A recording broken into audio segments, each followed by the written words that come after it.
Bonjour et bienvenue dans le podcast Santé et Sécurité. Pour ce deuxième chapitre de notre mini-série sur la résilience face aux risques majeurs, nous allons voir comment s'informer sur les risques qui nous entourent. Dans l'épisode précédent, je vous ai expliqué ce qu'était la résilience. Et pour être résilient, il faut anticiper les probables situations d'urgence. Et pour ça, il nous faut connaître les risques qui nous entourent. Alors, comment faire pour savoir si mon domicile ou mon entreprise est soumis à un ou plusieurs risques majeurs ? Il existe plusieurs moyens.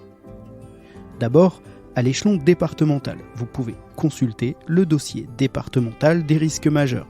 Il est en général consultable en ligne sur le site de votre préfecture.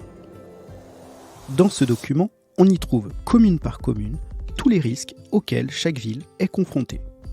On y trouve aussi des informations de prévention et des explications sur ce qui est mis en œuvre par le département.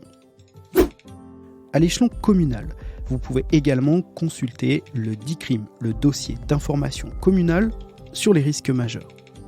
Ce document rédigé par la mairie est librement consultable et il vous informe des risques de la commune et de leurs éventuelles conséquences, des mesures individuelles et collectives de prévention, de protection et de sauvegarde qui sont prévues et mises en œuvre par la mairie, sur les événements significatifs survenus dans la commune par le passé, et enfin, il vous informe sur les moyens d'alerte en cas d'événement ou de danger.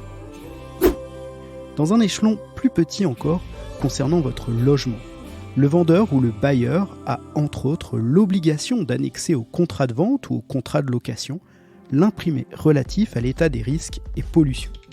On appelle ce document l'IAL pour information aux acquéreurs et locataires. Il s'agit d'un document CERFA qui doit être établi moins de 6 mois avant la conclusion du contrat de vente ou de location. L'état des risques étant l'un des diagnostics immobiliers obligatoires devant figurer dans le dossier de diagnostic technique qui est annexé selon le cas, soit à la promesse de vente, soit à l'acte authentique de vente ou alors au contrat de location. Vous pouvez consulter l'IAL à tout moment auprès de votre préfecture. Dernière possibilité, c'est d'utiliser le site gouvernemental d'information Géorisque, géorisque au pluriel.gouv.fr. Sur ce site, vous pouvez entrer votre adresse postale et le site vous délivrera presque instantanément l'état des différents risques auxquels cette adresse est soumise. On peut aussi consulter les IAL et plein d'autres informations. Je vous laisse aller visiter et identifier les risques auxquels votre habitation ou votre entreprise pourrait être soumise. N'hésitez pas à mettre en commentaire sur votre appli d'écoute les risques auxquels vous êtes confrontés chez vous. Dans le prochain épisode, nous verrons comment anticiper une situation d'urgence.